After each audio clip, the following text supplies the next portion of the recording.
Listo. Entonces, ahí estamos grabando. Entonces, Harvin, ¿será que usted puede abrir su micrófono si es tan amable?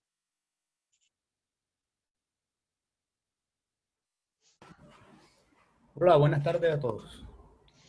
Buenas tardes, Harvin. ¿Sí Eh, se escucha bien? sí, se escucha, pues yo Ok. escucho bien. No sé si alguien no escucha bien, que levante la mano.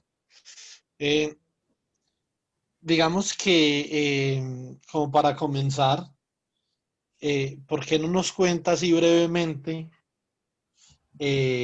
dos cosas? ¿Qué es una onda gravitacional? Y desde el punto de vista, si nosotros podemos entender una onda gravitacional desde el punto de vista estructural de las ondas no homogéneas, es decir, una onda gravitacional tiene una fuente, no tiene una fuente, ¿cómo funciona esa parte? Ok. Bueno, las ondas gravitacionales son una consecuencia de la teoría general de la relatividad de Einstein, la cual propone que la gravedad, o la cual modela la gravedad más bien, como la curvatura misma del espacio-tiempo. Entonces, eh, el espacio-tiempo pasa de ser digamos, como el escenario donde ocurren los eventos a tener propiedades físicas. Si tiene propiedades físicas, pues transporta energía, transporta cantidad de movimiento. Y una de las consecuencias es que puede que ciertas ondulaciones del espacio-tiempo viajen a la velocidad de la luz, tal cual como lo hacen las ondas electromagnéticas.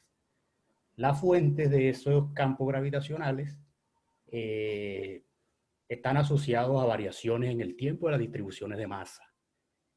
A diferencia de lo que ocurre con las ondas electromagnéticas, que las fuentes típicamente son variaciones del momento dipolar de la distribución, de momentos dipolares. Las ondas gravitacionales se caracterizan porque surgen a partir de los momentos cuadrupolares de la distribución de masa, de las variaciones en el tiempo de los momentos cuadrupolares. Y entonces sí, sí tienen fuente, digamos, también. Claro que de todas formas, eh, o sea, una onda desde ese punto de vista, o sea, existe la onda electromagnética con fuente dipolar, pero también existen ondas electromagnéticas con diferentes tipos de fuentes, ¿cierto? Desde que la fuente esté variando con el tiempo, ¿sí o no? O sea, puede ser Claro, perfecto. cuadrupolar, octupolar, ¿cierto? Que eso se trata pues la expansión multipolar del campo. Sí, claro, perfecto.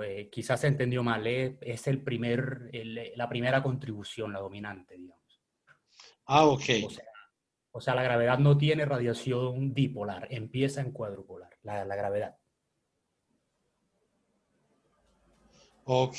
Y ahora, entonces, nosotros podemos entender desde el punto de vista estructural de las ecuaciones derivadas parciales, la onda gravitacional como una onda convencional como las que hemos estudiado en el curso, ¿sí o no? Ok, sí, a orden linealizado, las ecuaciones coinciden, o sea, los campos, o por lo menos la parte de los campos, eh, digamos que son las variables, a ver, el nombre son las variables canónicas, el par canónico que se propaga de la gravedad, cumple ecuaciones de la ecuación de onda, la que hemos estado trabajando acá, en el espacio-tiempo plano, como si el espacio-tiempo fuera plano. Ok, y hay una fuente que es el momento cuadrupolar de la masa que dice usted, ¿cierto? Correcto, aunque realmente el análisis es un poco más complejo, pero en esencia se puede llevar a ese estilo. Sí, me imagino que sí. O sea, esto es, digamos que desde un punto de vista muy reduccionista, físicamente hablando, ¿cierto? Entonces, Correcto. como, El procedimiento así les explico a grandes rasgos es que, o la dificultad que hay con la gravedad es que es una teoría no lineal, o sea, ella naturalmente es altamente no lineal, no es no lineal. Eh, entonces, claro, si yo tengo una teoría no lineal significa que,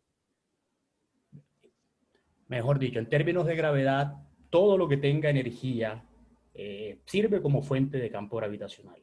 Entonces, al tener la onda gravitacional energía, también debería servir como fuente de campo gravitacional. Entonces hay como un problema de autoacoplo. Eso es de ahí surge la no linealidad crítica de la teoría. Entonces, Ok. claro, entonces en una región donde el campo gravitacional sea muy intenso, no podemos tener propagación de ondas libres, así como acá en electrodinámica, que basta alejarse un poco de la fuente si ya tengo, digo, alejarse lo suficiente de la fuente y ya tengo, puedo tener radiación, dependiendo si hay una fuente apropiada que la genere, claro está. Entonces, en ese orden de ideas acá no es tan fácil porque no se puede solucionar las ecuaciones generalmente cerca de la fuente. Entonces, el método actual con el cual detectaron, por ejemplo, las ondas gravitacionales consiste en hacer un análisis numérico con relatividad numérica de la región cercana a la fuente, modelar el par de objetos compactos que están orbitando antes de la coalescencia, antes de que impacten, por así decirlo, y calcular su campo gravitacional. Entonces ese campo gravitacional en esa región solamente se puede trabajar actualmente numéricamente, no hay otra manera de atacarlo en la actualidad. Entonces, claro, con esa eh, solución numérica la llevan hasta cierto rango y a partir de cierto rango donde ya es válida la teoría linealizada, es decir, donde los modos se propagan efectivamente como si fueran lineales, entonces utilizan esa solución en ese borde, que generalmente es una esfera, la utilizan como condición inicial, como data de Cauchy para la solución del problema de, de propagación de ahí en adelante con la teoría linealizada. Es básicamente lo que se hace actualmente. Es como combinar varios métodos y hacer un parche ahí, una pega entre las dos soluciones. O sea, si yo entiendo, lo que yo entiendo cuando nosotros hablamos de ondas electromagnéticas, hablamos de una distribución de campo eléctrico y magnético en el espacio que está variando. ¿Sí o no? En el espacio varía y en ese punto particular en el espacio también comienza a fluctuar. ¿Sí o no? Desde el punto de vista Correcto. más, digamos, trivial, nosotros pensamos es en que en cada punto del espacio, tanto el campo eléctrico como el magnético, están oscilando de manera armónica, pero digamos que eso es también, eso es un reduccionismo del campo electromagnético, ¿cierto? Porque realmente no oscila de manera armónica, por lo menos no de manera monocromática, a no ser de que uno, digamos que lo restrinja a que lo haga, ¿cierto? Entonces, pienso yo que entonces el campo gravitacional, cuando nosotros hablamos de ondas gravitacionales, estamos hablando de que el campo gravitacional o la curvatura espacio-tiempo, que es como definió la gravedad, pues Einstein, entonces varía y fluctúa en el espacio y en el tiempo. Eso es una onda gravitacional. Tal cual. Ok, Son, y si hablamos, Harbin, y entonces en la forma como se propaga esa onda, o la velocidad con la que se propaga, porque el compañero estaba preguntando si se propagaba a la velocidad de la luz o no. Es que eso se puede, esa onda se puede propagar a la velocidad de la luz. ok.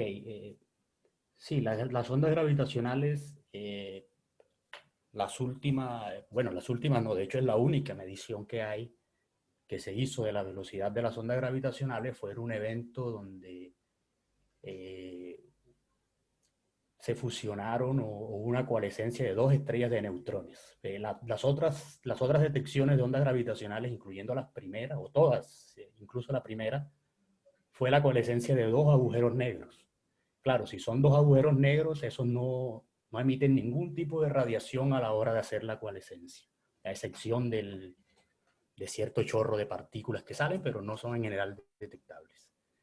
Fácilmente detectables sería la cuestión. Eh, una de las detecciones fue dos estrellas de neutrones, y esas dos estrellas de neutrones generaron tanto onda gravitacional como una correspondiente ráfaga de rayos gamma. Claro, entonces al comparar los tiempos, entre comillas, o los tiempos de retardo más bien, porque lo que compararon fue que tanto se retrasaba la señal electromagnética respecto a la señal gravitacional. Y actualmente hasta una parte de 10 a la 15 se propaga la velocidad de la luz. Pero la diferencia que tienen las ondas gravitacionales respecto a las electromagnéticas es que las ondas gravitacionales tienen polarizaciones distintas. O sea, la polarización se da a 45 grados. Está polarizada a 45 grados. Eso sí se lleva al punto de vista más básico que actual de la física moderna, que es interpretarlo como partículas, lleva a que las ondas gravitacionales son partículas de spin 2, por ejemplo, mientras que los fotones son partículas de spin 1. O sea, son en esencia diferentes. También en los efectos, que les puedo hablar ahorita en un ratico, como qué efectos genera una onda gravitacional sobre el sistema en el que incide. Pero en respuesta a la pregunta, sí, efectivamente, se propaga la velocidad de la luz. Ok, entonces el compañero Jalil tenía una pregunta, Harbin, y es la siguiente. ¿De dónde es que salen los términos de autoacople? Y en el electromagnetismo podemos tener este mismo fenómeno. Para yo responder el electromagnetismo, tendría que saber cómo son los términos de autoacople en la teoría de la gravedad y saber si con autoacople se refiere a términos autoconsistentes. ¿Nos podría explicar un poquito lo de autoacople, Harvey? Lo de autoacoplo es como decir que el mismo campo genera, el mismo campo generado por las fuentes, por las ondas gravitacionales, genera que esas mismas ondas gravitacionales se distorsionen. Eso tiene un análogo en electrodinámica, de hecho. De hecho, explica algunos fenómenos cerca del núcleo, solo que se me escapa el nombre acá ahorita. Cuando se considera a muy alta energía la electrodinámica, también surge en términos de autoacoplo. ¿Cuáles serán No sé esos si términos? eh, el Pero nombre se ven, es... son términos, por ejemplo, en un Hamilton, en un lagrangiano clásico electrodinámico, son términos que surgen también. Es decir, un término de autoacople sería, por ejemplo, en una teoría de campo, sería tener un término energético que acople el campo eléctrico en un punto X y en un punto X', por ejemplo, ¿cierto? Eh, No, la autoinducción no es un término de autoacople, Ricardo, la inducción es otra cosa. La autoinducción simplemente es el flujo que circula por un sistema que está siendo generado por las variables canónicas del mismo sistema, otra cosa distinta. Cuando nosotros hablamos de acoples, estamos hablando de acoples en una teoría. Entonces, por ejemplo, podría ser que el campo eléctrico esté acoplado en un punto X con el punto X'. en el chat le escribí, profe Juan, el nombre técnico del fenómeno en electromagnetismo. Se llama Delbourg Scattering. Delbourg, creo que es el apellido del tipo. Lleva 2 punticos en la U, solo que como lo copié y lo pegué, no pegó los puntitos.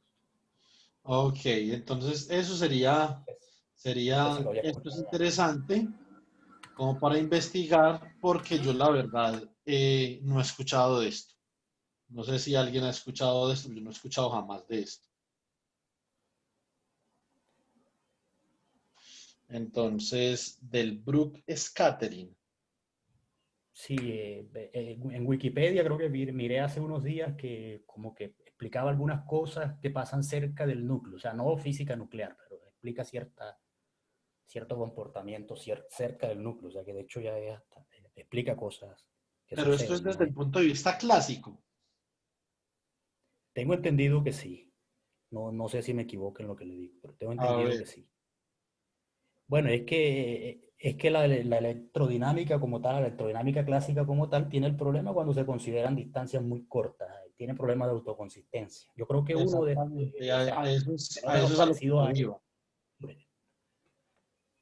para distancias muy cortas, para el resto funciona perfecto el electro. No, eso es un fenómeno de electrodinámica cuántica. Ah, ok, ok. El del Entonces, Brooks Scattering, sí, acá veo, es un fenómeno de electrodinámica cuántica. Eh, sí, entonces a eso me refería yo porque podría tener que ver con los términos de Lamb y este tipo de energías, de altas energías que se dan en la electrodinámica cuántica, ¿cierto? Entonces, sí, y de hecho, respondiendo a la pregunta de Jalil, en ese caso, no en el electromagnetismo, sino en la electrodinámica cuántica, sí hay términos de autoacople. Y no solamente uno, o sea, hay varios, ¿cierto? Entonces yo después, de pronto la semana entrante que hablemos de electrodinámica cuántica, podemos hablar un poquito de eso, pero hay varios términos de autoacople en electrodinámica cuántica, incluyendo el que nos introduce el compañero Harbin. Entonces, usted había dicho, Harbin, que... Discúlpeme un momentico, yo de nuevo le hago la idea global al joven en la parte que tiene que ver con gravitación. Ya sí, lo del análogo parece que ya quedó un poco más claro. Entonces, Jalil, el problema es, como venía explicando, que para la gravitación, todo lo que tenga energía puede considerarse como una nueva fuente de campo gravitacional o una fuente de campo gravitacional. Eso no sucede en electromagnetismo. Eh, digamos, si tú tienes una región, ponen el espacio libre, en el vacío, y tienes una onda electrodinámica propagándose, esa onda, esa onda electromagnética no contribuye a carga que vienen siendo como la fuente de la onda gravitacional, de la onda electromagnética y que te la pueden distorsionar. ¿Sí? O sea, tener una onda electromagnética propagándose en cierto espacio no te genera una nueva fuente para nuevas ondas electromagnéticas, por así decirlo. Sin embargo, si consideras lo mismo para gravitación y esa onda gravitacional que está propagándose contiene energía y momentum, entonces esa energía y ese momentum de la onda gravitacional tiene un tensor energía-momentum efectivo y ese tensor energía-momentum efectivo podría surgir como fuentes de campos gravitacionales y entonces distorsionarte la onda que se está propagando ahí. No sé si eso aclara la duda. sí, eso sería esencialmente, Jalil, algo parecido a lo que dijimos ahorita sobre un campo acoplado en X y en X', lo que acabo de decir el compañero Harvey. Entonces, el mismo campo se convierte en una fuente para otro campo, pero un punto distinto. Y, y entonces usted decía ahorita que cómo podemos entender el efecto que tienen las ondas gravitacionales y hablar algo sobre los efectos. Ok, ok. Típicamente uno esperaría de que si una onda electromagnética incide sobre un cuerpo, uno esperaría que lo mueva, que lo modifique o algo parecido. Pero parece ser que el problema es un poco más complicado, que no es que la onda gravitacional uno coloque una partícula de prueba y esa partícula empiece a oscilar, como si, por ejemplo, uno tuviera una cubeta de ondas, genera ondas en la cubeta, en la superficie del agua y pone allá una boya que oscila y así detecta uno si hay ondas o no. Sería lo primero que uno se le vendría a la mente. De manera similar con una onda electromagnética. Si uno tiene una onda electromagnética y uno coloca cierto detector que puede ser una partícula en un lugar específico, uno con los efectos que esa onda genere sobre esa partícula lo podría medir digamos, de alguna manera decir si hay alguna onda o no pasando por ahí. En el problema gravitacional no se cumple así, no es detectable el efecto sobre una sola partícula, sino más bien es detectable el efecto sobre un par de partículas en caída libre o un par de geodésicas, es el lenguaje, es la palabra técnica que se usa acá. Las geodésicas son como las trayectorias en el espacio-tiempo que siguen las partículas sobre las cuales no actúa ninguna otra fuerza distinta a la gravedad. Entonces, lo que hace las ondas electromagnéticas es como distorsionar la distancia relativa entre ese par de geodésicas, pero no es posible detectarlo con una sola geodésica. Básicamente lo que hacen las ondas gravitacionales, por el efecto que les comenté de la polarización a 45 grados, es que contrae las longitudes de manera diferente que se encuentran en ángulo recto, básicamente. Es decir, si tengo una onda electrodinámica incidiendo sobre un sistema, digamos que la dirección X se puede contraer mientras que la dirección Y se expande un poco. Y esa distancia o esa expansión relativa es la que miden los experimentos actualmente. Pero son efectos súper pequeños los que se han detectado. Es decir, esa variación de la longitud de los brazos del interferómetro del LIGO son del orden de milésimas del radio de un protón. O sea, es una distancia absolutamente pequeña, del orden de milésima del radio del protón, comparado con 2, 3 kilómetros, creo, o sea, del orden de kilómetro que es la longitud de los brazos. Entonces los efectos son realmente muy pequeños a esta distancia. Y bueno, hay una tecnología impresionante detrás de eso para medir, para poder sacar una conclusión decisiva de la medida. O sea, eso es Eso, extremadamente pequeño. correcto, muy, muy, muy pequeño, de hecho. 10 a la menos 18, 10 a la menos 19 por ahí. No recuerdo los valores, yo me lo grabé así comparado con el radio del protón, pero no tengo en la mente las longitudes como tal. Pues el radio del protón es del orden de 10 a la menos 15, ¿sí o no? Ok, entonces Y hay que partirlo en 3, en 10 a la 3, más o menos. entonces, y es una milésima de eso, entonces por ahí de a la menos 18 y 10 a la menos 19. Ok, correcto. Y es algo, digamos, ahí hay mucha física metida, porque uno podría pensar, bueno, ¿con qué longitud de onda van a medir eso? Si eso es muy pequeño para las longitudes de onda de los fotones que usan para medir. Y Ah, bueno, hay efectos eso es lo que nuevos. yo le iba a preguntar. Ah, ok, ¿Qué, perfecto. Hay un efecto.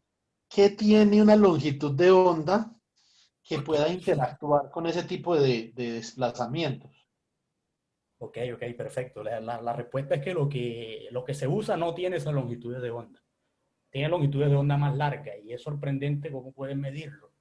Lo miden basado en un efecto relativamente nuevo, no tan nuevo, creo que ya tiene varios, no sé cuántos años tenga, pero se llama estados, en México lo traducen, porque he visto algunas charlas de mexicanos, lo traducen como estados aplastados, squeeze, Ah, ya, estados comprimidos de squeeze state, sí. comprimidos, exacto. Entonces resulta que esos estados comprimidos permiten manipular de alguna manera o jugar con el principio de incertidumbre y cambiar la indeterminación en una dirección a expensas de perderla en otra, digamos. Y ese recalibre hace que, aumentando el número de fotones que utilizan, porque también lo utilizan de acuerdo a una distribución particular, creo que se llama como poissoniana, la cual permite reducir la incertidumbre como 1 sobre la raíz del número de fotones, si no estoy mal, que utiliza. ¿Qué Entonces, distribución? creo que es poissonano, de Poisson. Poisson. Ah, sí, es decir, eso depende depende de la naturaleza de las partículas. Cuando es poissoniana, una distribución poissoniana es la distribución más clásica posible, ¿cierto? Una distribución super poissoniana es una distribución lo más térmica posible, ¿cierto? Como dice usted, la dispersión es 1 sobre raíz de n. Y cuando es una distribución subpoissoniana es una distribución lo más cuántica posible. Por ejemplo, cuando uno genera un par de fotones de un sistema de 4 niveles, como por ejemplo un biexitón, entonces lo que uno quiere es generar fotones que sean lo más cuánticos posible, es decir, que tengan las polarizaciones entrelazadas. Y para poder uno determinar eso, entonces uno mide todos los posibles fotones que están llegando del biexitón y le saca la estadística. Y hace un fitting sobre una subpoissoniana o sobre una poissoniana.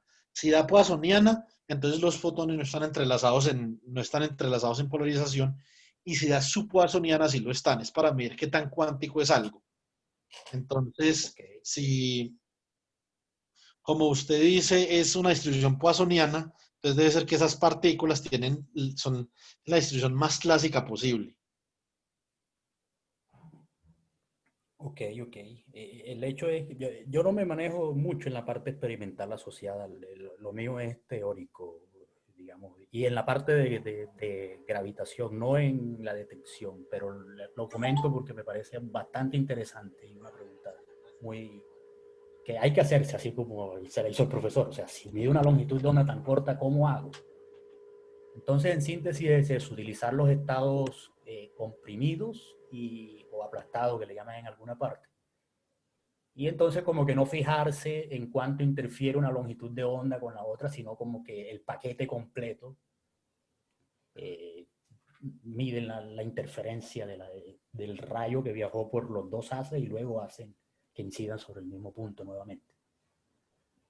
Ok, esto es, oye, es una vaina. Yo admito que estoy un poco verde en el tema, eh, pero esto es un tema bastante interesante, ¿cierto? Digamos que esa no es mi área de, de experticia. Yo me muevo es en el estado sólido, en la mecánica estadística de campos, pero esto es un área bastante interesante. Yo, por ejemplo, no tenía idea de que una onda gravitacional se podía propagar a la velocidad de la luz. Sí, Y sí. sería interesante, nosotros ya con lo básico que sabemos de electrodinámica cuántica, nosotros entendemos por qué los fotones se propagan a esa velocidad. O sea, hay un mecanismo, ¿cierto? Que ha sido estudiado eh, mediante el cual surge la onda electromagnética como tal, ¿cierto? Entonces, pero para mí sería interesante entender cuál es el mecanismo que permite que una onda gravitacional se propague a la velocidad de la luz. ¿Qué significa eso? Porque eso significaría, Harbin, que entonces el espacio-tiempo se puede deformar a la velocidad de la luz. Es decir, si yo lanzo un fotón a través del espacio, eh, el fotón no puede percibir la deformación del espacio-tiempo y la deformación del espacio-tiempo no puede percibir la presencia del fotón. Eso es en este momento yo digamos que dentro de mi ignorancia no, no alcanzo a entender muy bien cómo es eso posible, ¿cierto? Pero pues me gustaría saber un poquito más.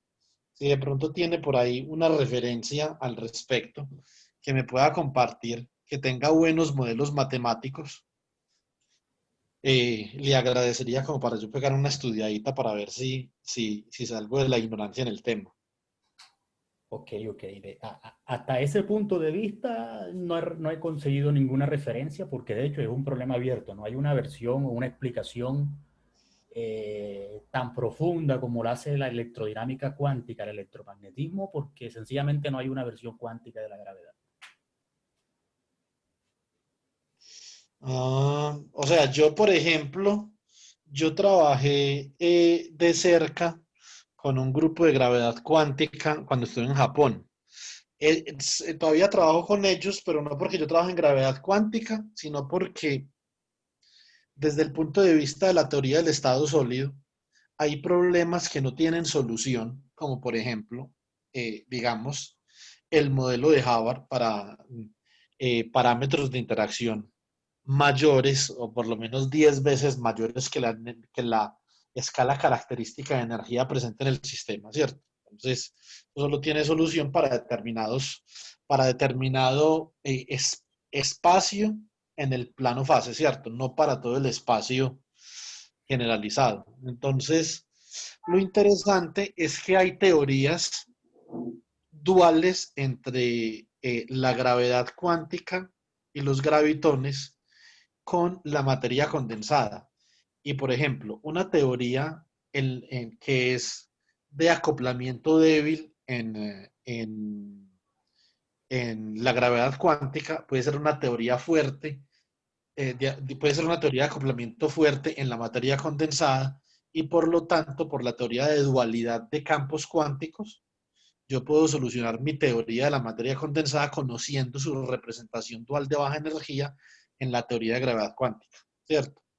Entonces, digamos que nosotros colaboramos en unos papers que todavía no hemos publicado, pero que tenemos por ahí como encima del escritorio. Y yo que tengo entendido que hay unas teorías de campos, Harvin, que ahora explican algunas cositas sobre ese tema, pero no podría, digamos que precisar mucho sobre qué. Pero eh, igual yo tengo unos libros de gravedad cuántica que puedo mirar, pero yo los miro más que todo desde la perspectiva matemática para saber cuáles son las teorías duales.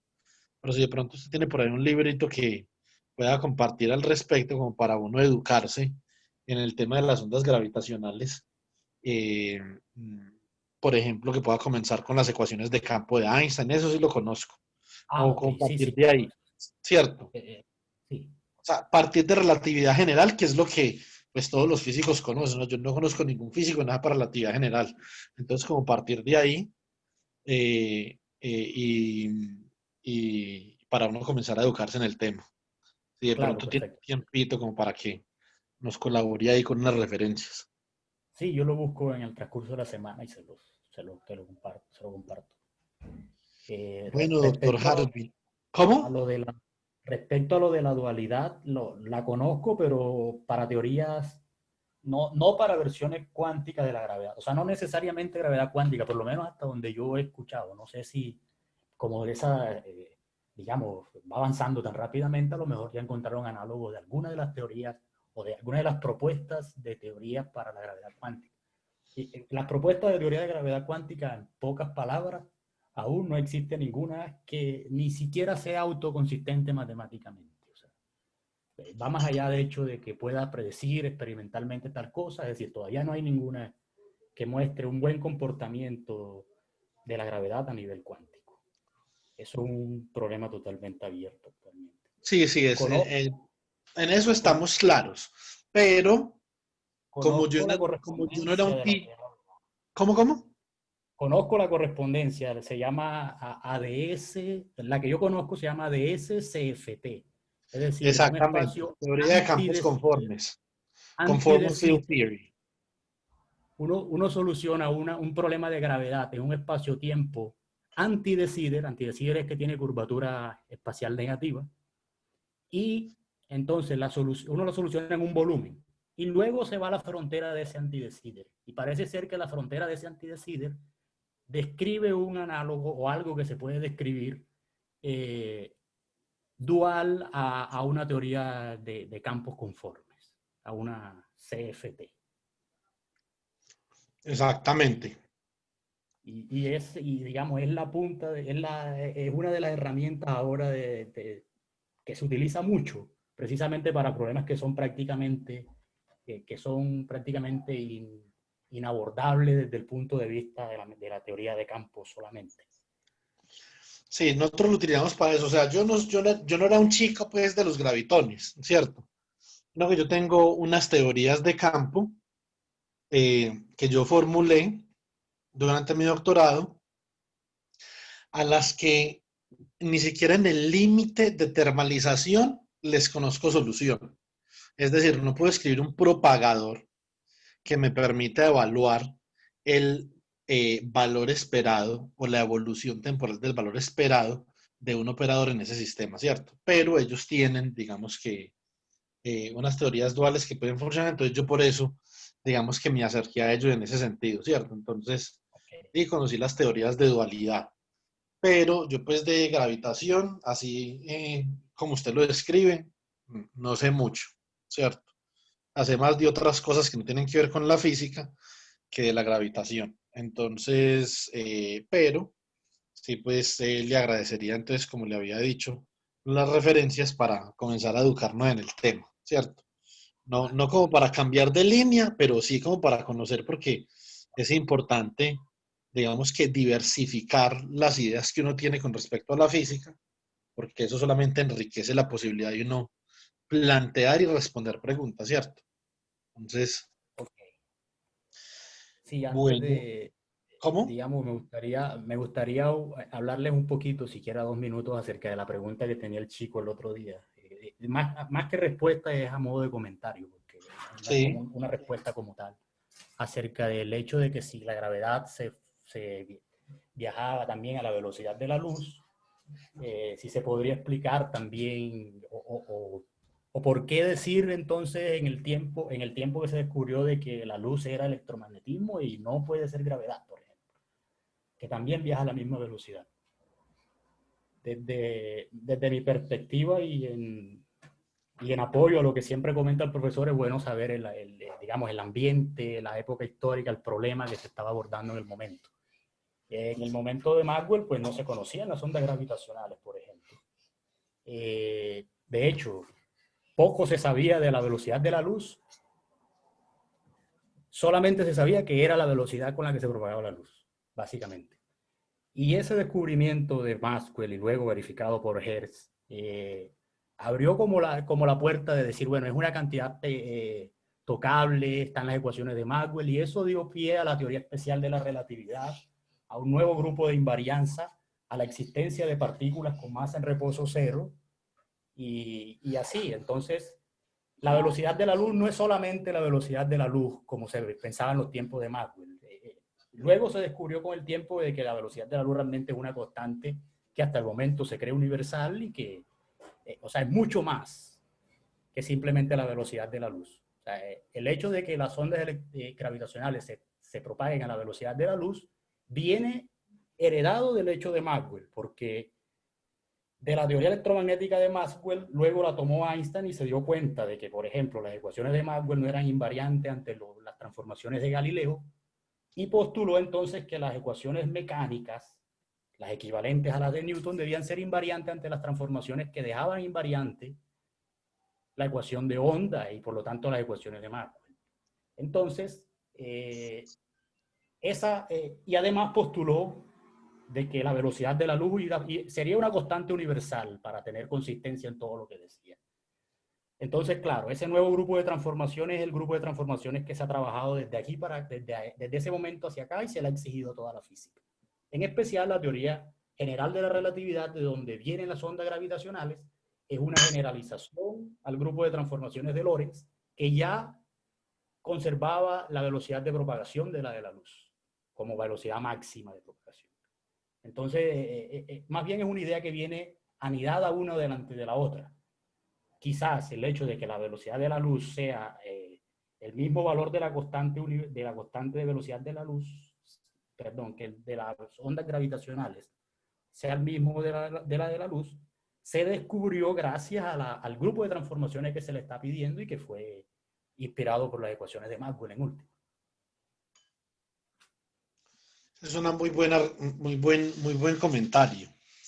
Digamos que yo ahí lo que añadiría, además de eso, es que en esa época, como habíamos discutido el otro día, mm, o sea, ya se hacían experimentos con óptica, ¿cierto? O sea, la óptica es tan antigua como lo es Isaac Newton, ¿cierto?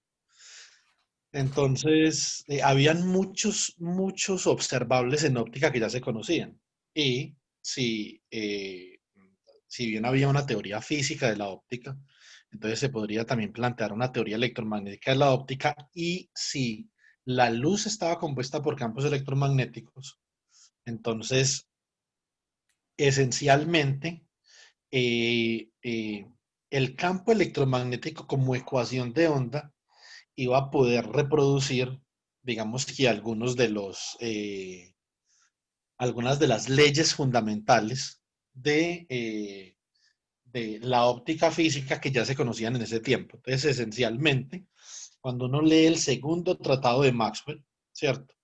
Se da cuenta que en los trabajos de óptica de Maxwell, él lo que hace es que se esfuerza, que eso después lo recupera Heinrich Hertz también, es él se esfuerza en demostrar que además de que la onda electromagnética se propaga a la velocidad de la luz, las simetrías del campo eléctrico y del campo magnético en diferentes fronteras dan origen a unos comportamientos ópticos que en ese tiempo ya eran más o menos establecidos.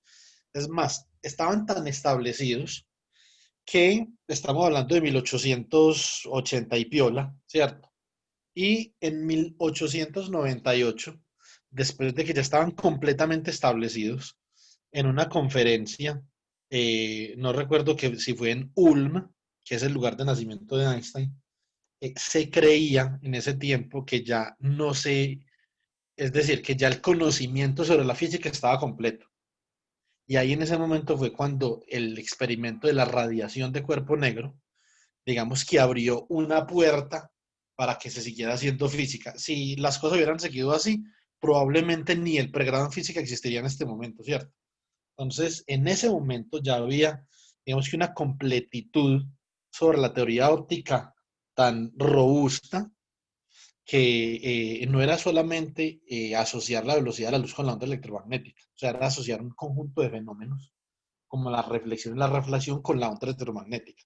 Entonces, a eso es a lo que, por ejemplo, yo me apegaba para, digamos, arguir que el trabajo de Maxwell determinaba que la luz tenía que tener un comportamiento electromagnético, ¿cierto? Entonces, y sumándole a lo que dice Harbin, que es una cosa muy importante, que en ese tiempo dos cosas, no se conocían las ondas electromagnéticas y después, a través de las transformaciones de los campos, vimos a parar que la velocidad de la luz es una constante universal que no solamente tiene que ver con óptica, ¿cierto? Entonces, pero que paradójicamente la onda electromagnética como constituyente de la luz, pues se propaga a esa misma velocidad, ¿cierto?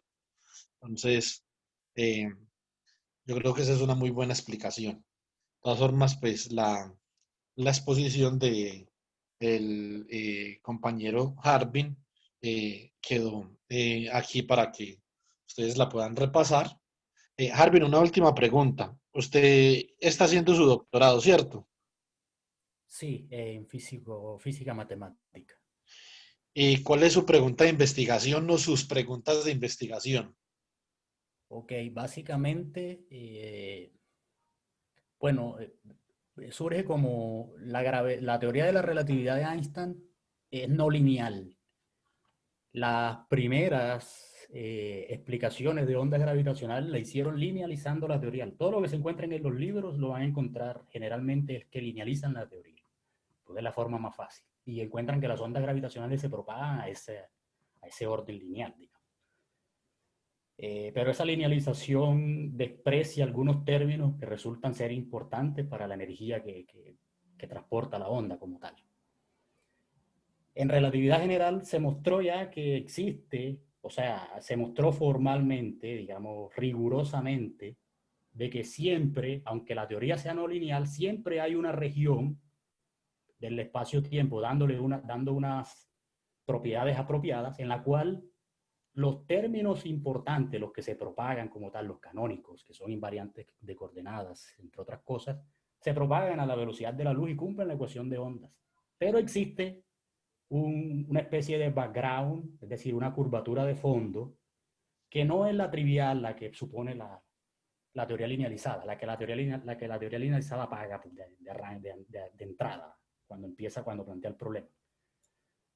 Ok, eso lo demostraron en los años 60. Existe actualmente una teoría, una propuesta para gravedad cuántica que se llama teoría de Orava-Lipschitz, la cual propone que a altas energías la invarianza de Lorentz puede romperse para poder renormalizar de alguna manera la gravedad. O por lo menos para librarse del primer paso de renormalización de la gravedad. De hecho, digo que ninguna está completa porque esta parece ser que por conteo de potencia que se le llaman, que es mirar así de ojo las integrales y mirar si van a dar finita o no, parece que tiene buen comportamiento. Pero aún no se han terminado los cálculos para ver si es totalmente renormalizable. Y entonces puede ser una buena teoría de gravedad. Ok, entonces en esta teoría, con rompimiento de la invarianza de Lorentz a altas energías, también se trabaja en linealización y se encuentra una ecuación de ondas, la misma que se encuentra para las ondas gravitacionales por la relatividad general. Entonces, mi tarea en el momento es definir una zona de onda, es decir, mostrar rigurosamente que si yo considero la teoría de Orava-Lipschitz no lineal con todos sus términos, puedo encontrar o puedo descubrir cuáles son las hipótesis que debo poner a los campos para definir una región en la cual no importa que la teoría sea altamente no lineal, pero en esa región se va a propagar los modos canónicos dominantes como ondas libres. Es mi trabajo. Y luego No, incorporarle otras cosas, electromagnetismo, etcétera. Pero de momento es eso.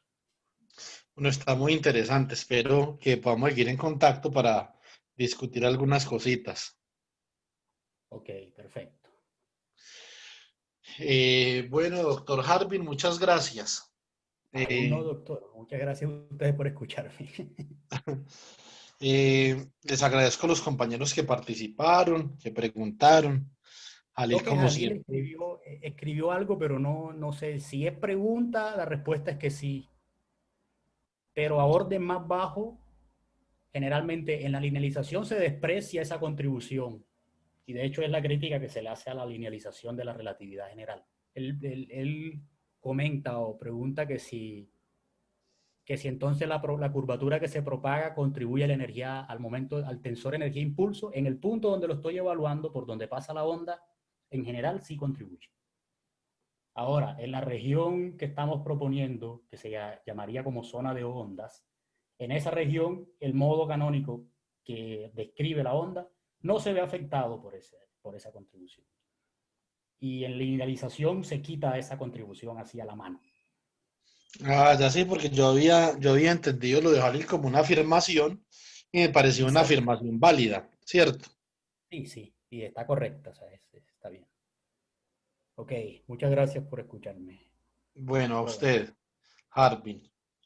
Eh, bueno, chicos, entonces yo creo que ahora, eh, mm, entonces nos vamos a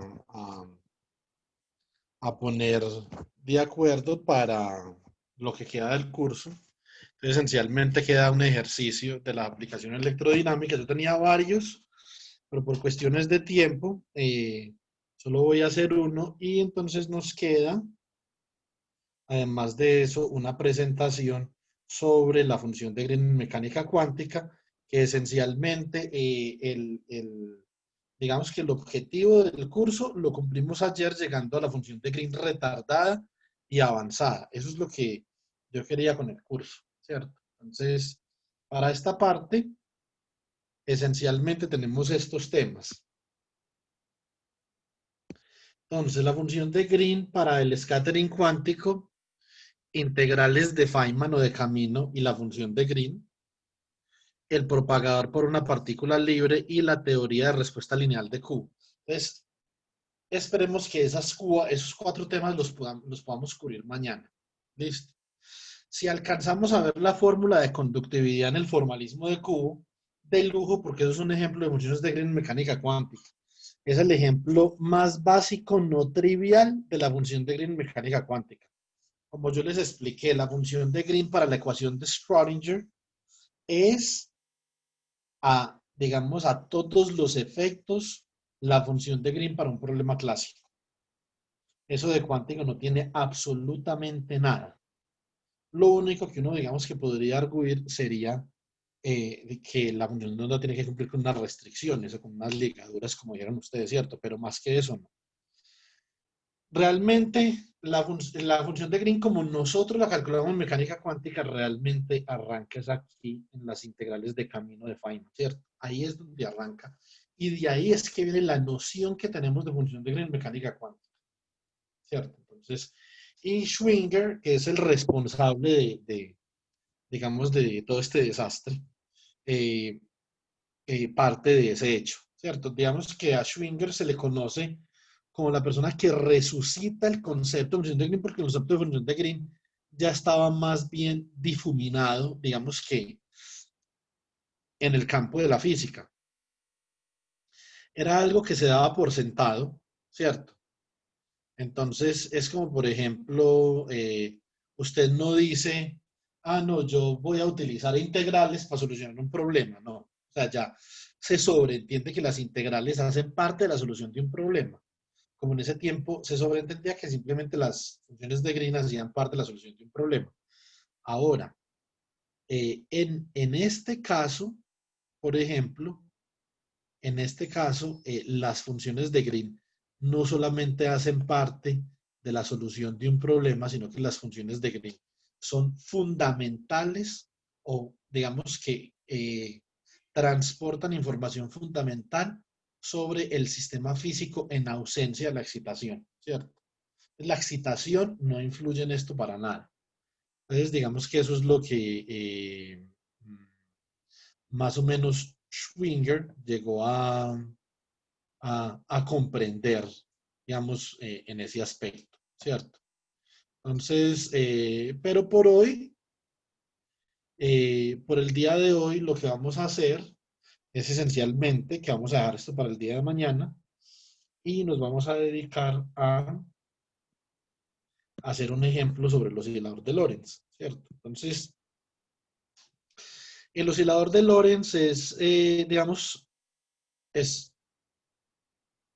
¿cómo decirlo? El oscilador de Lorentz es un ejemplo de contexto importante, ¿cierto?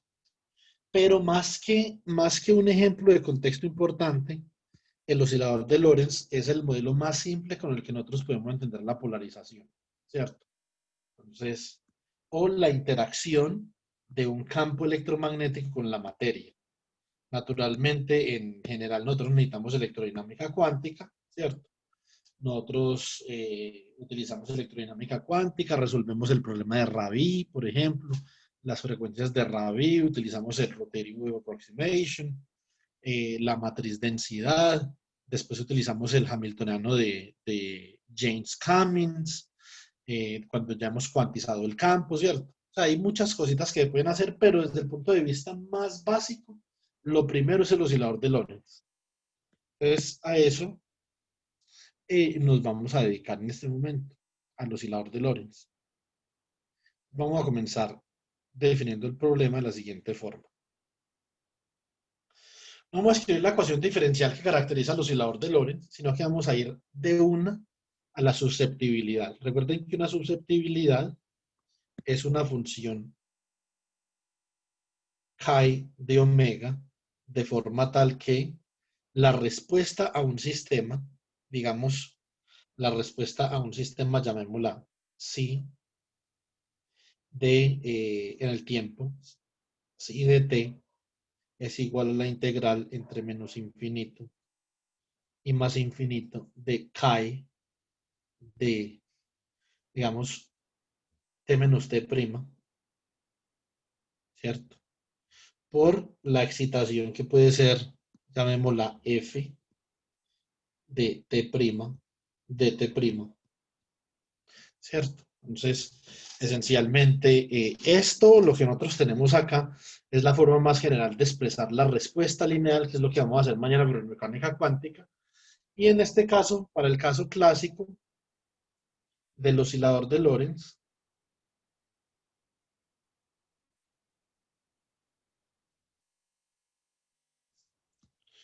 entonces lo que nosotros tenemos es que chi de omega es igual a omega sub p al cuadrado, ya les voy a decir qué es eso,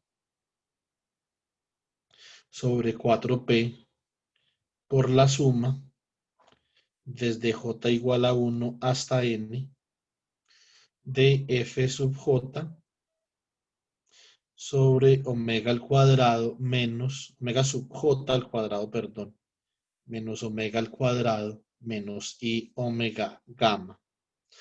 Entonces, todo esto es importante desde el punto de vista físico. ¿Esto qué es? Esencialmente, yo tengo n osciladores, digamos que en un material cualquiera que está compuesto por átomos, y resulta que yo digo que el desplazamiento, ojo, el desplazamiento, por ejemplo, de un punto de gravedad, o lo que sea, o de un punto de gravedad, del punto medio de un átomo, de cualquier cosa, llamémoslo y de t, es igual a la integral entre menos infinito y más infinito de chi de t menos t prima por e de t prima, de T'. ¿Esto qué significa?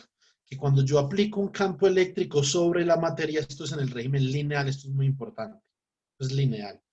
Que yo aplico un campo eléctrico sobre la materia, eh, este Chi de T menos T' me dice a mí ese campo eléctrico qué influencia tiene sobre el desplazamiento medio de los dipolos que se generan dentro de la materia, ¿cierto? Y este Chi de T menos T' es una función respuesta que está relacionada de alguna forma con la polarizabilidad a de omega. No puedo entrar en muchos detalles con esto, pero eso es más o menos como, digamos, la idea a grandes rasgos, ¿cierto?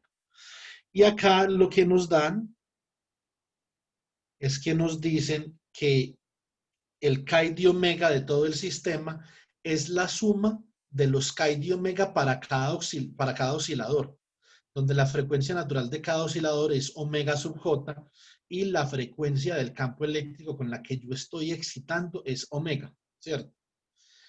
Resulta que esa energía, como nosotros vamos a poder ver, tiene una tasa a la cual se puede disipar.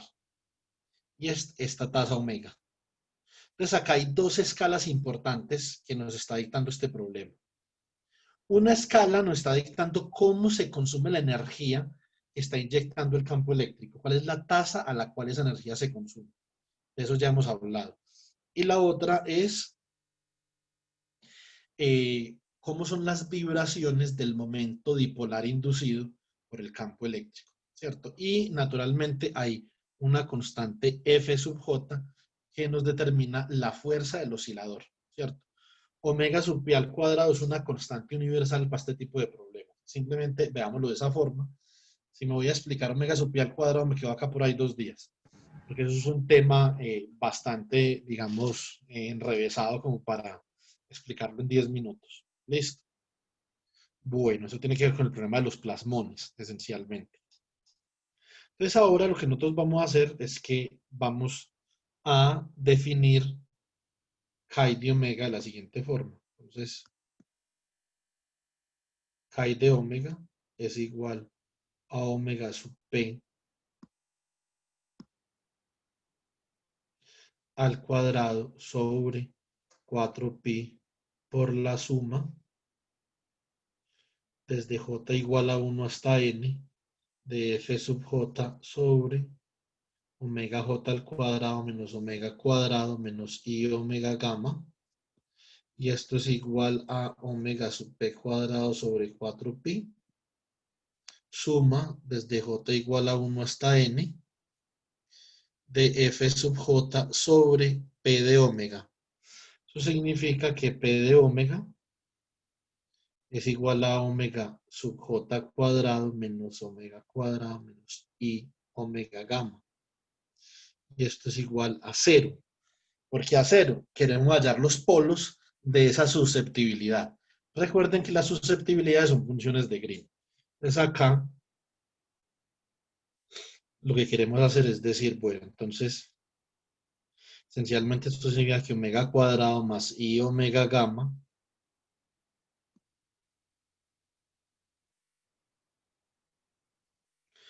menos omega sub j al cuadrado es igual a 0. ¿Listo?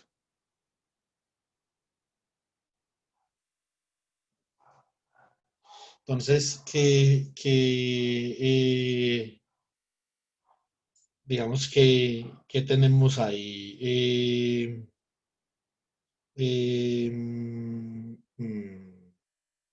entre manos, que básicamente omega más menos, que son los dos polos, son iguales a menos b, ¿cierto? Que sería igual a menos i por gamma, más o menos la raíz de i gamma al cuadrado más 4 omega sub j al cuadrado sobre 2. ¿Listo? Entonces, y esto nos da que esto es menos i gamma medios más o menos 1 medio más o menos 1/2 por la raíz de menos gamma al cuadrado más 4 omega sub j al cuadrado. Podemos introducir el 2 allá adentro, nos queda menos i gamma medios más o menos la raíz de omega sub j al cuadrado menos gamma medios al cuadrado, ¿cierto? Entonces, eso es esencialmente lo que nosotros tenemos para los polos, que podemos decir que esto es menos i gamma medios más o menos una constante real alfa. En la mayoría de los casos es real porque es omega sub j. Digamos que será mayor que omega sub j al cuadrado, será mayor que gamma sobre 2 al cuadrado. O sea, omega sub j mayor que gamma sobre 2. Y ya tenemos los dos polos. Entonces ahora realmente lo que nosotros queremos hacer es determinar la respuesta en el tiempo, respuesta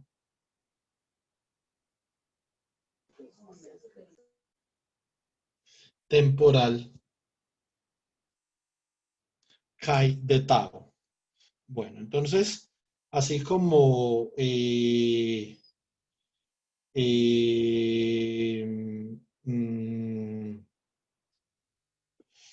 así como lo hicimos el día de ayer con la función de Green, entonces lo que nosotros vamos a hacer, lo primero que vamos a hacer es que vamos a definir un contorno. Listo. Entonces, en este contorno, lo que vamos a hacer es que vamos a ubicar los polos. Ustedes podrán observar que nuestros polos están en el semiplano complejo inferior, ¿cierto? Entonces tenemos por acá. Esto es gamma medios. Esto va a ser lambda menos lambda. Y acá tenemos los dos polos. Esencialmente, nosotros hacemos el mismo tipo de contorno que hicimos ayer. Aquí vamos a imparar causalidad sobre chi de tau, ¿cierto? Entonces, en ese caso, sabemos que tenemos que integrar sobre el semiplano complejo inferior, que no hay ningún problema porque ya por definición el oscilador de Lorentz tiene los polos ahí. Entonces, vamos a dibujar los dos polos, los dos contornos. Listo. Entonces, ¿qué tenemos? Tenemos un C menos y tenemos un C más. Entonces, ¿qué vamos a hacer? Vamos a mirar en qué sentido, esto es lo primero que hacemos en este tipo de casos. ¿En qué sentido vamos a recorrer el contorno? Pues, por ejemplo, lo recorremos en este sentido.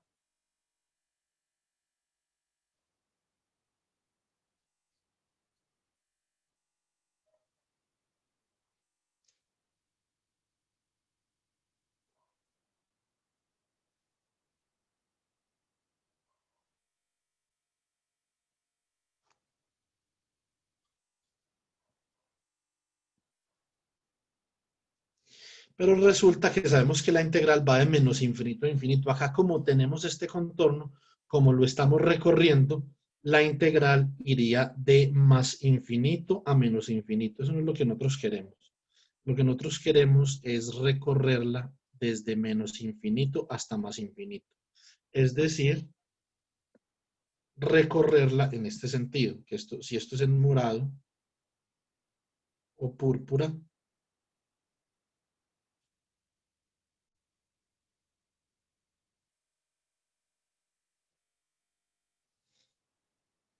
entonces vamos a recorrer en púrpura, la vamos a recorrer así, no en el sentido que estaba en rojo, sino en este sentido.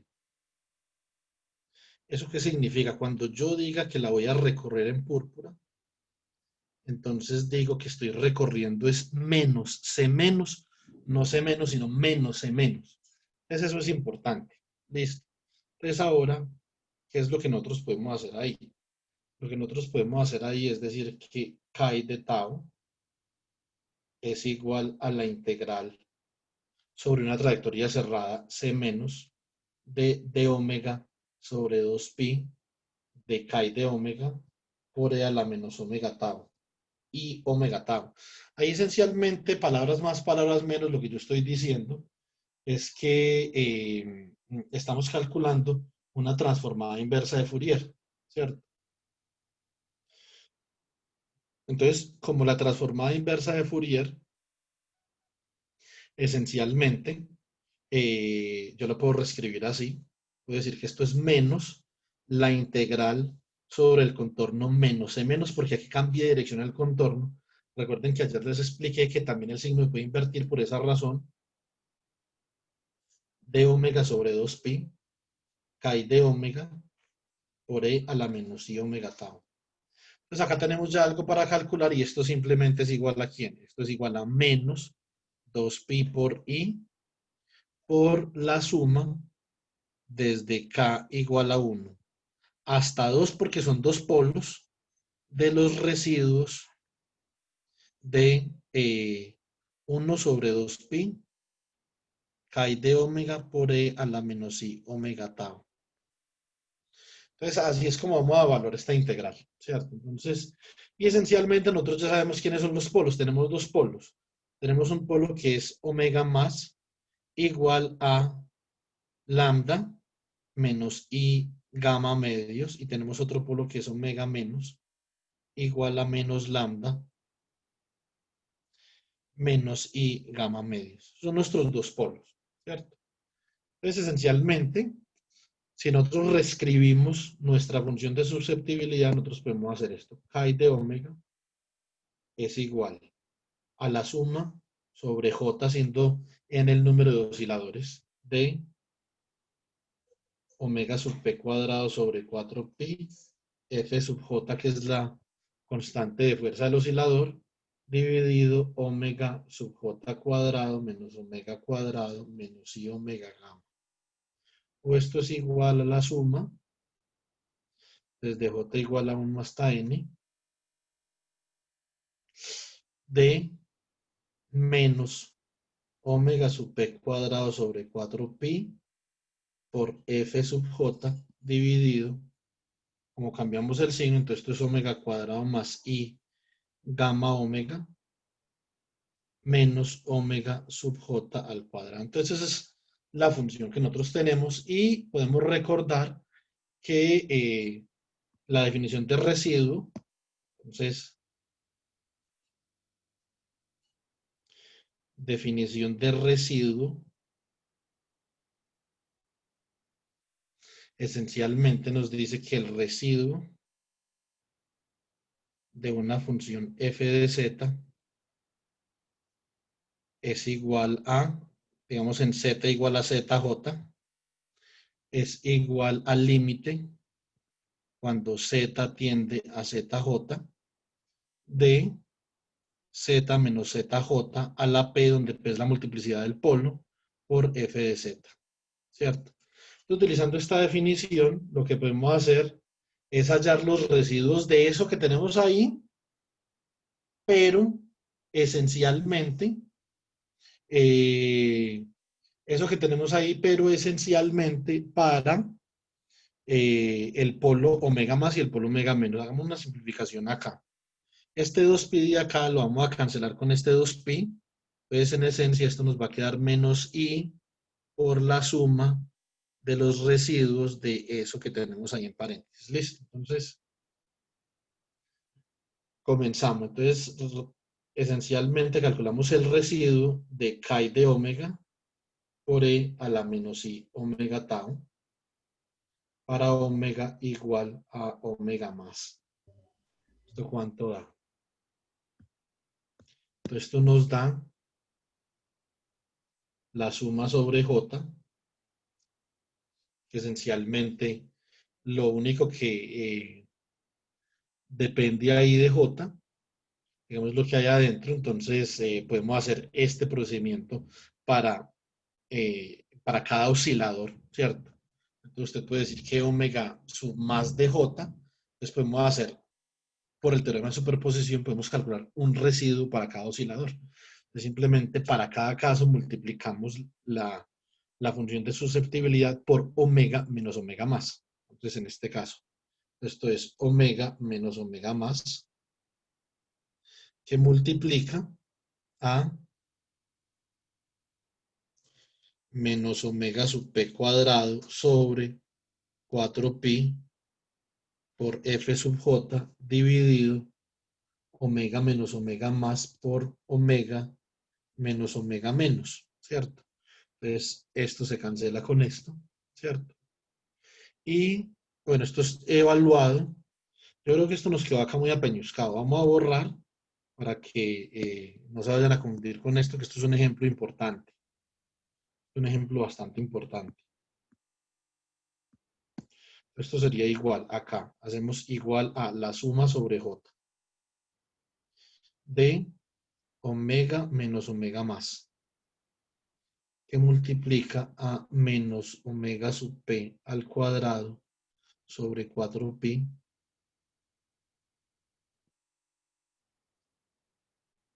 por f sub j dividido omega menos omega más por omega menos, evaluado en omega igual a omega más, ¿cierto?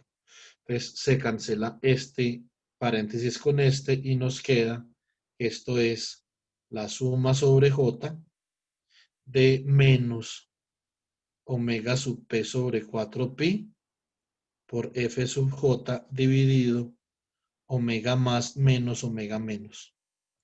Entonces ese es el primer residuo con el que nosotros nos encontramos, ¿cierto? Entonces, bueno, aquí me tragué ese e a la menos i omega tau. Entonces esto es e a la menos i omega tau acá. Y aquí esto es e a la menos i omega más tau. Después vamos a reemplazar los omega máses y miramos a ver cómo nos queda. Por el momento dejémoslo expresado así. Ahora vamos a calcular el residuo de la segunda expresión.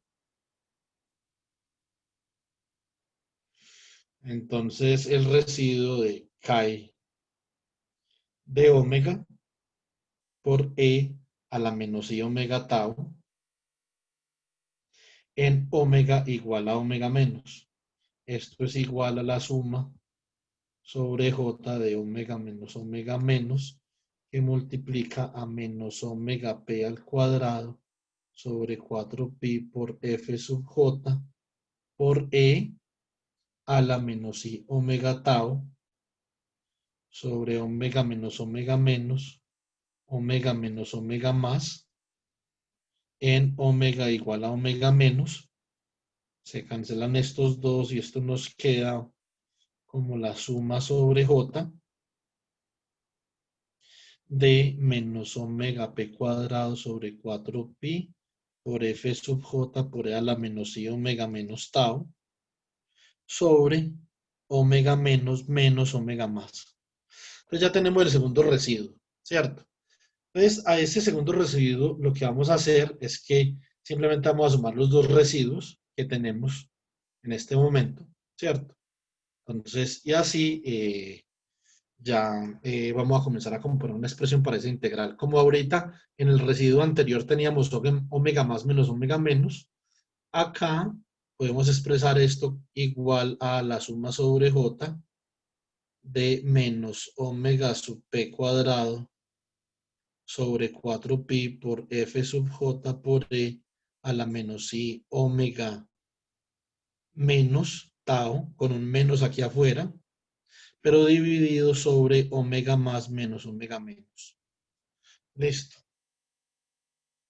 Es así la integral que estamos calculando,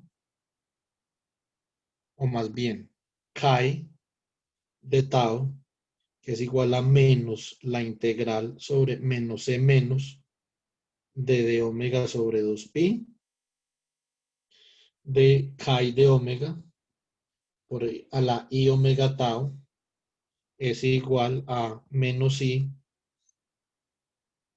por el residuo de chi de omega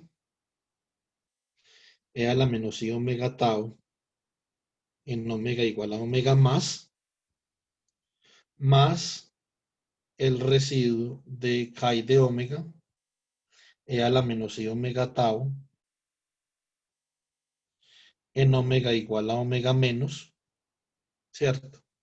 Entonces, eso es lo que tenemos ahí en este momento. Y si reemplazamos lo que hallamos ahorita, nos queda menos I que multiplica A.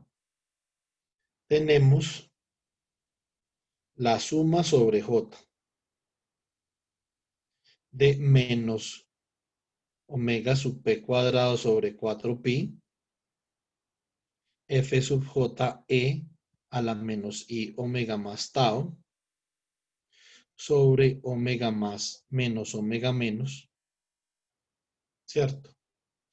Entonces aquí colocamos sencillamente, le colocamos, a ver, coloquémosle primero así, coloquémosle más la suma sobre j de menos omega sub p cuadrado sobre 4pi f sub j e a la menos omega y omega menos tau sobre omega menos menos omega más. ¿Qué vamos a hacer acá? Vale, cuidado. Vamos a coger y vamos a sacar menos omega cuadrado sub p sobre 4pi y lo vamos a multiplicar. Esto como factor común lo vamos a multiplicar por este menos i que tenemos acá. O sea que ese menos con ese menos se nos cancela, ¿cierto? Y podemos expresar en general pues, esa susceptibilidad como i omega sub p cuadrado sobre 4pi que multiplica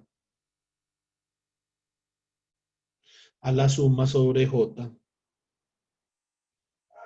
de f sub j por e a la menos i omega más tau sobre omega más menos omega menos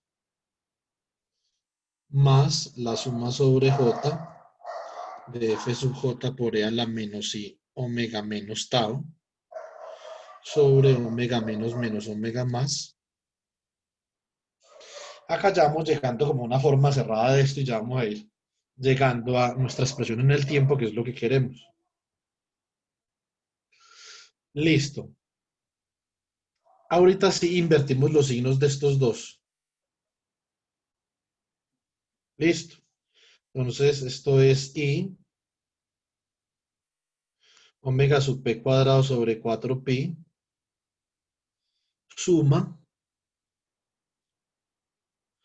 sobre j, saco como factor común f sub j y me queda e a la menos i omega más tau sobre omega más menos omega menos e a la menos i omega menos tau sobre omega más menos omega menos. Muy bien.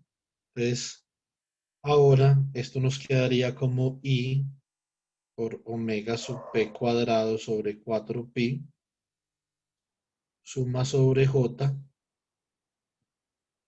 f sub j sobre omega más menos omega menos que multiplica a e a la menos i omega más tau menos i a la menos i omega menos tau. Entonces, digamos que ahí ya tenemos una expresión pues que parece algo, ¿cierto?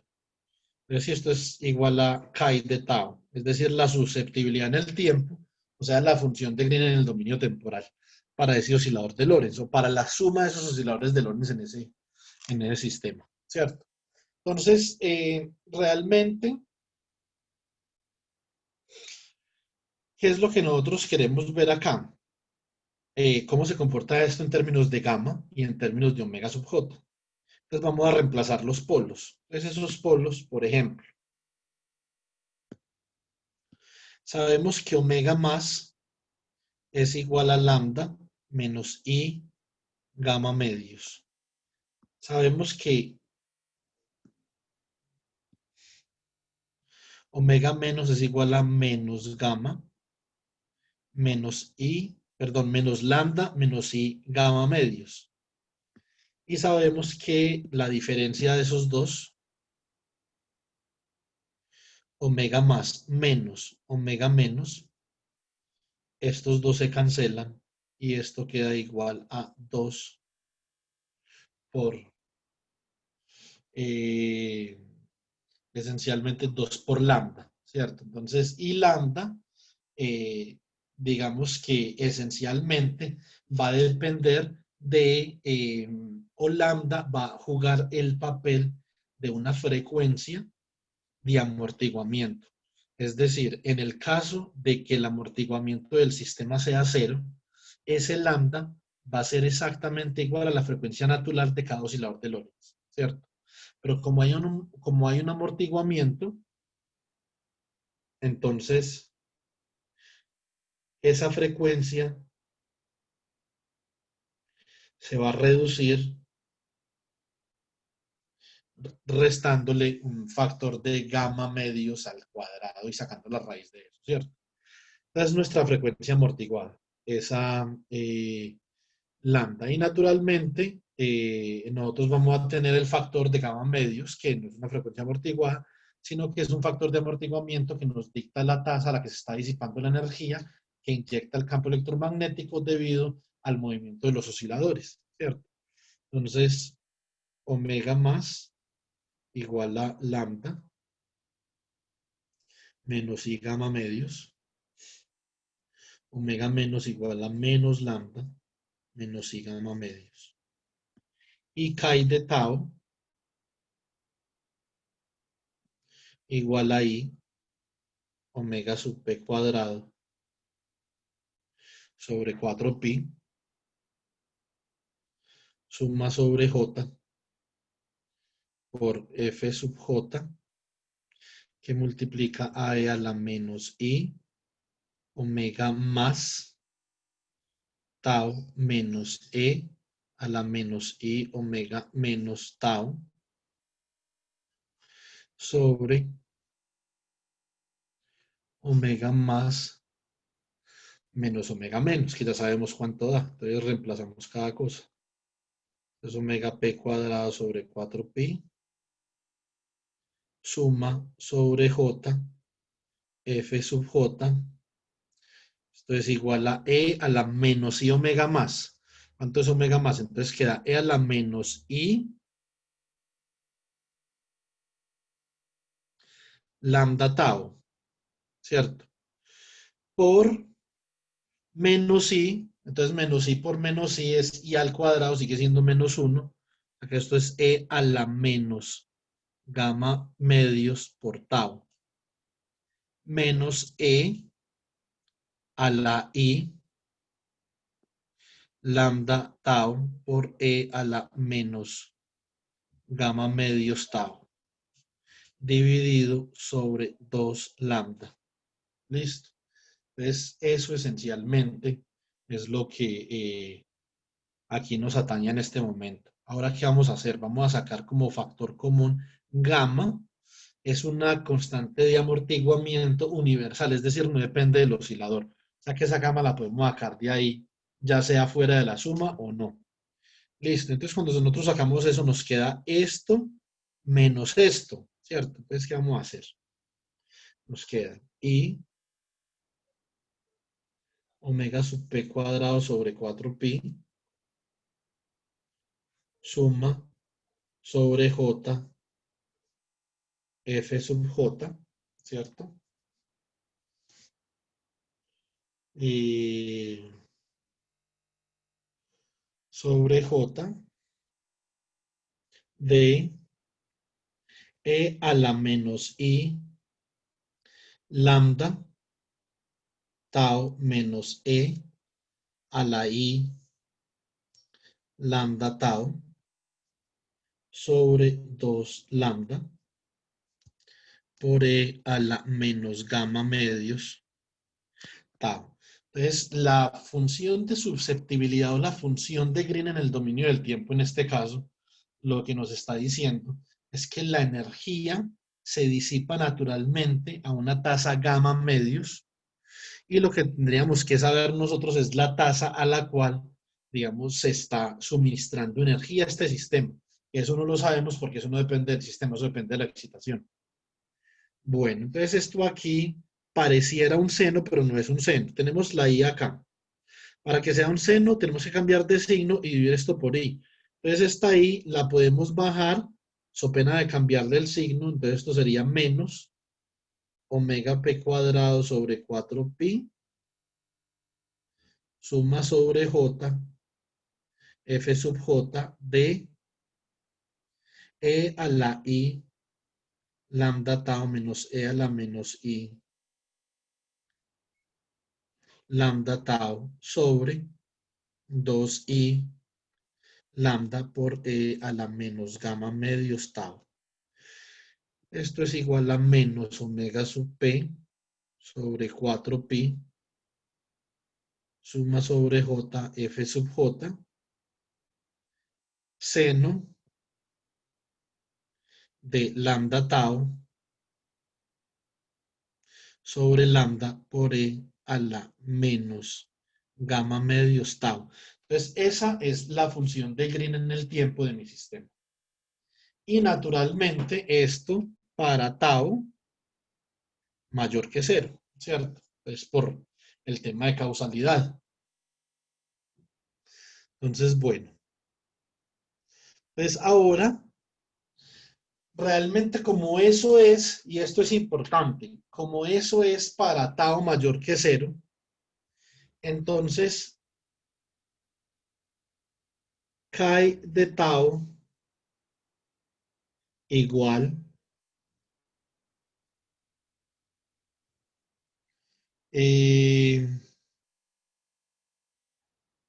esto es igual, espera un momentico que me tragué un signo acá. Yo bajé este signo, yo bajé i como menos i, pero también cambié el signo de las exponenciales, o sea que esto es un signo más. Yo sí decía que, ¿por qué me quedaba ese signo menos? O sea, esto es omega sub p cuadrado sobre 4pi, que multiplica a la suma sobre j de f sub j seno de lambda tau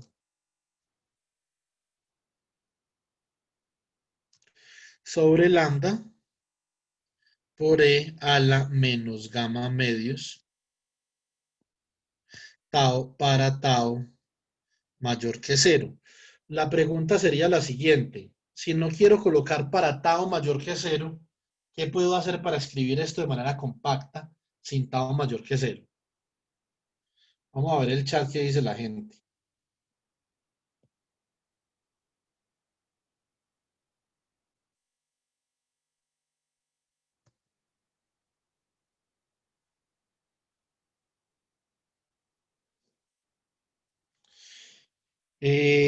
¿A todos se les ve la imagen angosta? ¿O solamente a Jalil?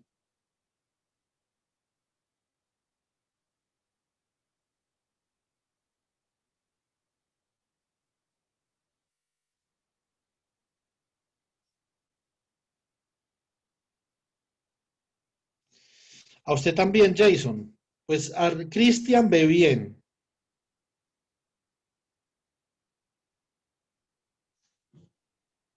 Es raro porque así fue como yo di clase todo el semestre, con la tablet en exactamente la misma posición como la tengo en este momento.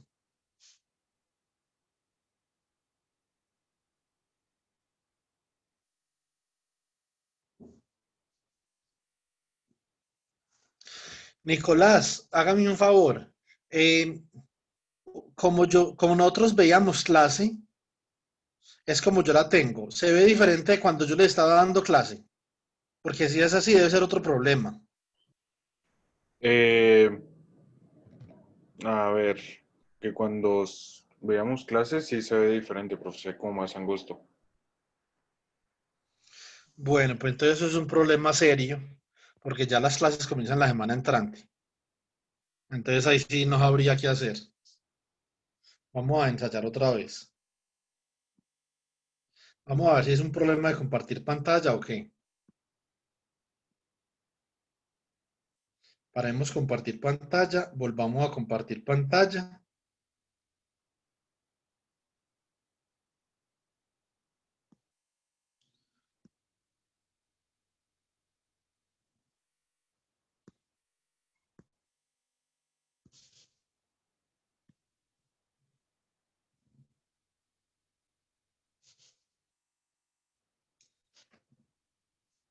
Sí, Santiago, pero lo que pasa es que yo di clase así todo el semestre. Entonces, eso es lo que me preocupa en este momento, que de pronto yo vaya a volver a dar clase así todo el semestre también, y entonces vaya, digamos que a pasar algo como por el estilo que no se pueda ver bien la pantalla o algo así. Vamos a ver. Entonces, en este momento, ¿pueden ver bien en este momento o se ve lo mismo? Jalil, va a abrir su micrófono, por favor.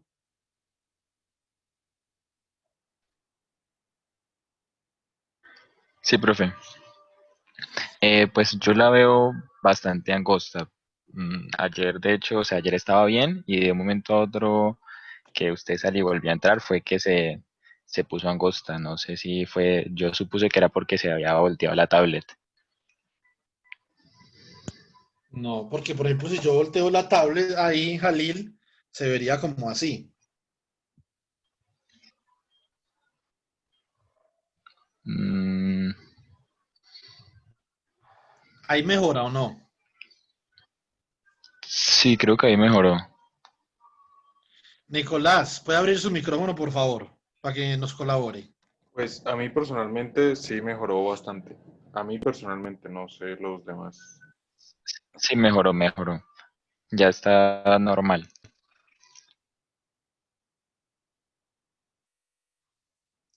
Pues entonces sigamos trabajando así, pero esto me preocupa porque para mí, esta es una forma más incómoda para dar clase, pero bueno, me preocupa es por lo del semestre, porque ya va a comenzar el semestre. Entonces, Jalil había dicho que este tau mayor que cero lo podíamos escribir compactamente con Heaviside, ¿cierto? Entonces, esencialmente, esto es x de tau igual a eh,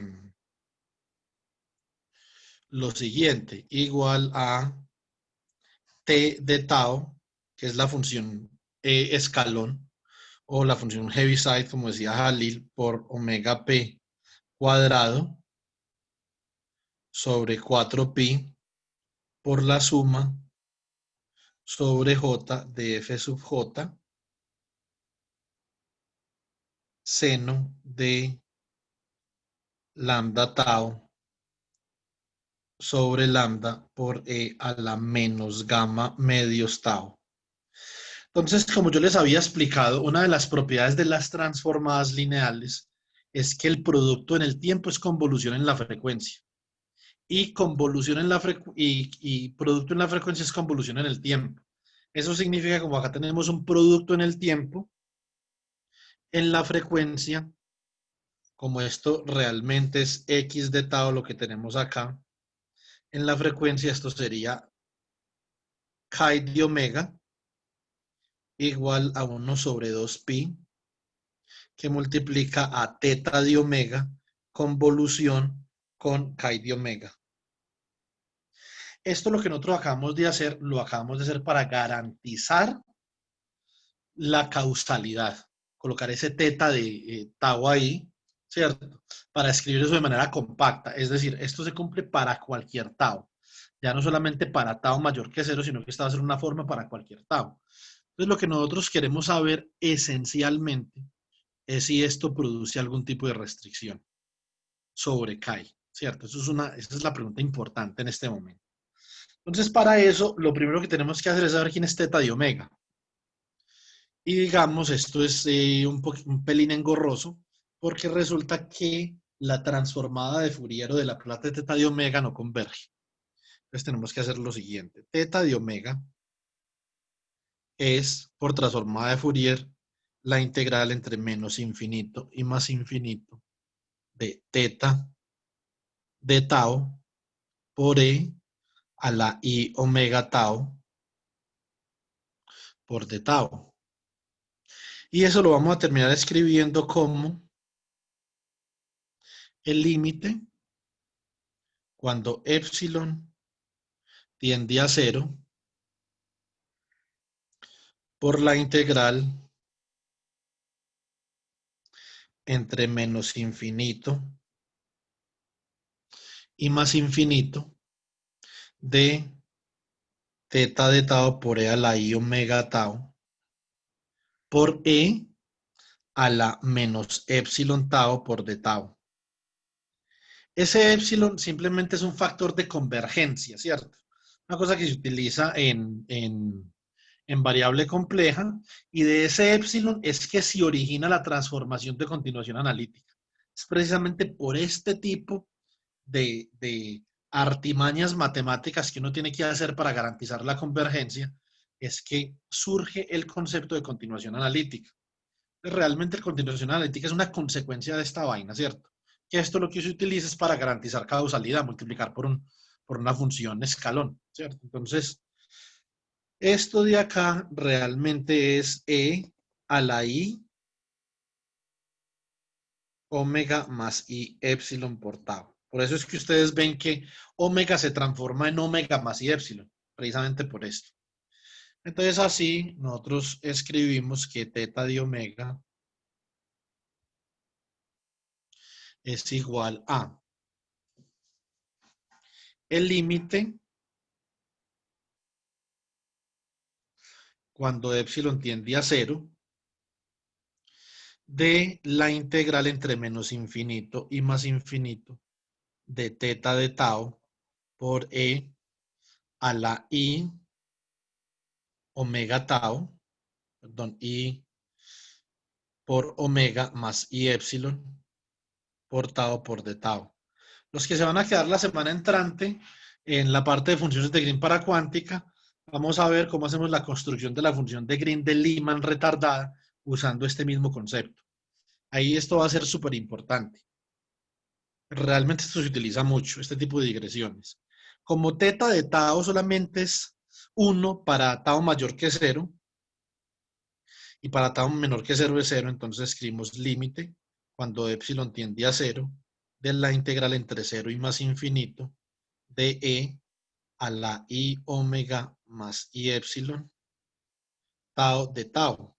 Cuando integramos, esto esencialmente nos da límite cuando epsilon tiende a 0 de E a la I que multiplica a omega más I epsilon por tau sobre I por omega más I epsilon. Esto evaluado entre 0 y más infinito, ¿cierto? Entonces, realmente esa es la integral que tenemos nosotros entre manos, ¿cierto? Y simplemente, como nosotros podemos ver que por este factor, bueno, escribamos esto. Esto sería límite cuando epsilon tiende a 0 de E a la I omega tau por E a la menos epsilon tau sobre I omega más I epsilon entre más infinito y 0. Cuando tau vale más infinito, por ese epsilon precisamente, entonces esa parte de la evaluación da 0. Si epsilon no estuviera ahí, eso quedaría indeterminado porque sería una oscilación permanente y perpetua de frecuencia infinita. Entonces digamos que ese es el pequeño truco, ¿cierto? Entonces, ese es el pequeño truco con el que tenemos que vivir. Entonces, ahora, ¿qué vamos a hacer? Simplemente como esa parte da 0, entonces lo evaluamos en tau igual a 0, ¿cierto? ¿Cuánto da eso en tau igual a 0? Simplemente da menos 1, porque en tau igual a 0 ambas de estas dos dan 1. Menos 1 sobre I que multiplica a omega más I epsilon. Entonces hacemos eso. Entonces queda igual. Teta de omega queda igual a menos el límite cuando epsilon tiende a 0 de 1 sobre I que multiplica a omega más I epsilon, ¿cierto? Entonces, hasta ahí nosotros vamos bien. Ahora, ¿qué vamos a hacer? Vamos a dejar el epsilon ahí quieto. Listo. Vamos a dejar ese epsilon ahí quieto, pero vamos a hacer un pequeño movimiento acá. Entonces, a ver, déjenme, yo pienso una situación que podemos hacer nosotros acá. A ver, pienso. Vamos a hacer esto. Vamos a decir que esto es igual al límite. Ah, ya sé cómo lo puedo hacer. Es que necesito organizar esto de cierta forma. A ver, entonces, menos límite cuando epsilon tiende a cero, de, subo este i de acá, lo subo con signo negativo, esto es menos i sobre omega más i epsilon, ¿cierto? Entonces, ahora voy a hacer otra cosa, voy a dividir todo por i. A ver cómo puedo organizar esto. Entonces, si divido todo por i, esto aquí me da 1, estos signos menos se me cancelan, estos i se me cancelan y este i sube acá como menos i. Por lo tanto, esto da el límite ahorita así. Cuando epsilon tiende a 0, de 1 sobre epsilon menos i omega. Excelente. Ahora esto sí tiene pinta de que va a quedar como lo necesito. Esto es límite cuando epsilon tiende a 0 de 1 sobre epsilon menos i omega que multiplica a epsilon más i omega por epsilon más i omega. Y esto es igual a epsilon, bueno, límite cuando epsilon tiende a 0 de epsilon más i omega sobre epsilon al cuadrado más omega cuadrado, ¿cierto? Entonces, teta de omega queda con una parte real y con una parte imaginaria, ¿cierto? Entonces, teta de omega entonces quedaría como límite cuando epsilon tiende a 0 de epsilon sobre epsilon al cuadrado más omega al cuadrado más i por omega sobre epsilon al cuadrado más omega al cuadrado. Esto es una identidad importante y de esto es de lo que estaba hablando Jalil, creo que fue el día de ayer. Entonces, esto se conoce como el valor principal de Cauchy o la identidad de Cauchy es el valor principal.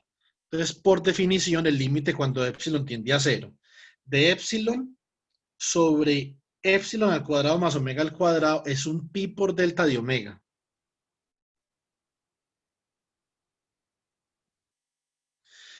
Más ese límite sobre ese otro término que nosotros tenemos allá. Entonces es fácil de calcular, porque si epsilon es 0, eso esencialmente vale omega sobre omega al cuadrado, y eso es 1 sobre omega, pero resulta que eso tiene una pega. Para omega igual a 0, eso no está definido. Por lo tanto, tenemos que incluir un término que se llama el valor principal. Este es el valor principal de 1 sobre omega. Después de haber reemplazado a,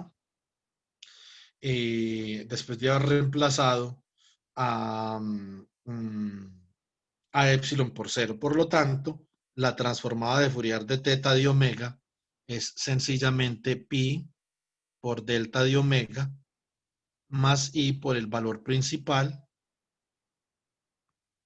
de 1 sobre omega. Recuerden que el quiz del día de hoy lo enviamos mañana junto con los quizzes de los 2 días anteriores, que los deben de responder para poder tener la asistencia. Entonces es importante que lo recuerden. Ahora que ya tenemos esto, entonces, recuerden la definición del valor principal. El valor principal de Cauchy de 1 sobre omega es igual a 1 sobre omega para omega diferente de 0. Esta identidad que les acabo de mostrar es supremamente importante en el trabajo con funciones de Green. Listo. Veamos que si ustedes quieren una definición más amplia de esto, entonces ustedes podrían decir que el valor principal de la integral entre a y b de f de x por dx sobre x es en esencia el límite cuando epsilon tiende a 0 de la integral entre a y menos epsilon de f de x por dx sobre x más la integral entre epsilon y b de f de x por dx sobre x. Digamos que desde el punto de vista más formal uno podría escribir el valor integral de esta forma. Ahora, si ustedes se quieren convencer realmente de que esto es como yo se los acabo de plantear, ustedes pueden, por ejemplo, graficar, cojan en MATLAB y grafiquen esto en función de omega para diferentes valores de epsilon. Comiencen por epsilon igual a 1, epsilon igual a 0.5, epsilon igual a 0.25 y comiencen a bajar el valor de epsilon y se comenzarán a dar cuenta que esto comienza a tender a un delta, pero lo tienen que multiplicar por pi para poder que la integral sobre esto sea normalizada. Entonces calculan la transformada inversa de Fourier.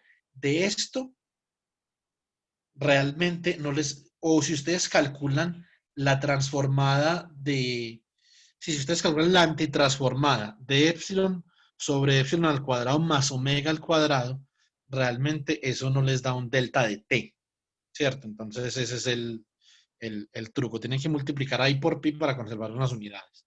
Entonces, ahora, si ustedes grafican esta parte de acá, digamos que esto no es nada especial, sino que simplemente es una curva típica de dispersión en el caso de una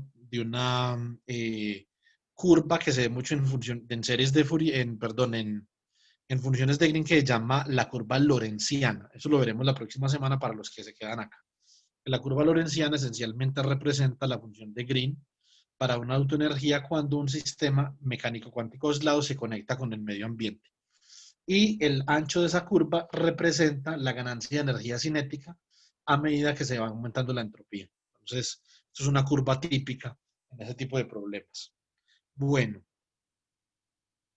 ahora que ya se nos está acabando el tiempo, ya no nos queda mucho más, pero ya me faltan 2 renglones. Y es lo siguiente. Entonces reemplazamos lo que acabamos de hallar. Entonces teníamos que chi de omega bajo la imposición de causalidad era 1 sobre 2pi, teta de omega, convolución con chi de omega. Esto es igual a 1 sobre 2pi por pi delta de omega más i por el valor principal de 1 sobre omega, convolución con chi de omega. Entonces, ¿qué es esto?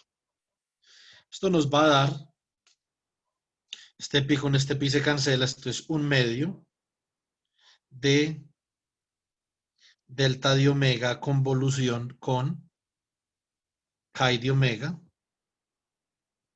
más i sobre 2pi convolución entre el valor principal de 1 sobre omega con chi de omega, ¿cierto? Entonces, esencialmente, ese es el último paso que tenemos que calcular. Ahora, la convolución entre dos cosas es bastante simple de calcular, ¿cierto? Entonces, ustedes saben por definición que yo tengo, por ejemplo, a de omega en convolución, ¿cierto? Tengo chi de omega en convolución con b de omega. Entonces, esto lo que es esencialmente la integral entre, digamos, b o no, a de omega menos omega prima por b de omega prima por d omega prima. Esto lo hicimos varias veces en clase, ¿cierto? Cuando estábamos tratando con la función de Green para una ecuación diferencial normal, ¿cierto? Entonces, ahora pues vamos a mirar qué es delta de omega en convolución con chi de omega. Esto esencialmente es igual a la integral sobre d omega prima de delta de omega menos omega prima por chi de omega prima. Esta integral es sencilla, simplemente da chi de omega, ¿cierto? Por lo tanto, un medio de esto es un medio de esto y es un medio de esto. Entonces ya sabemos que esta parte de acá da un medio de chi de omega. Vamos a ver qué da esta parte de acá. esta parte de acá, esencialmente tenemos la convolución entre el valor principal de 1 sobre omega y chi de omega. Esencialmente esto sería el valor principal, que es un operador lineal, de la convolución entre 1 sobre omega y chi de omega. Esto es igual a lo siguiente. Esto viene siendo igual a la integral entre menos infinito y más infinito de chi de omega prima sobre omega menos omega prima por d omega prima. Valor principal acá, ¿cierto? Entonces así lo que nosotros tenemos es que chi de omega es igual a un medio de chi de omega más i sobre 2pi, ¿cierto? Entonces, por el valor principal de la integral entre menos infinito y más infinito de chi de omega prima sobre omega menos omega prima. Si pasamos este a restar al otro lado, nos queda un medio de chi de omega, multiplicamos todo por 2, este 2 se nos cancela, por lo tanto, chi de omega queda igual a i sobre pi por el valor principal de la integral desde menos infinito hasta más infinito de chi de omega prima sobre omega menos omega prima por de omega prima. Es decir, para que chi de omega prima represente una función causal, se tiene que cumplir esta restricción. Esto es una restricción. Esto es una restricción importante. Y si nosotros digamos que elaboramos un poquito sobre esa restricción, vamos a llegar a dos restricciones impuestas sobre la parte real de esa susceptibilidad y la parte imaginaria de esa susceptibilidad. Entonces eso lo dejamos para mañana. Por el momento hemos llegado a esta expresión, que es una restricción. Restricción para causalidad.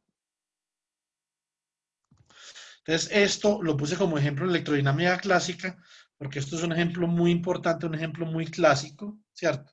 En este caso lo hicimos para el oscilador de Lorentz, pero esto da, digamos, como resultado o da origen a una de las relaciones más importantes en la electrodinámica clásica y en general en la teoría de la frecuencia, que son las relaciones de Kramers y Kronig. Mañana comenzando la clase, antes de iniciar con mecánica cuántica, vamos a hacer esto.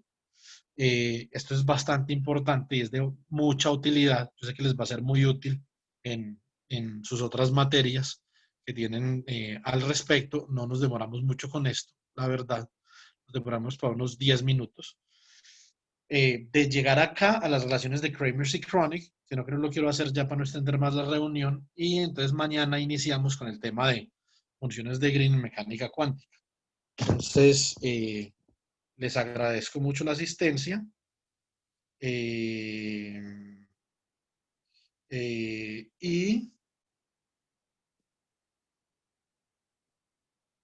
entonces nos vemos el día de mañana.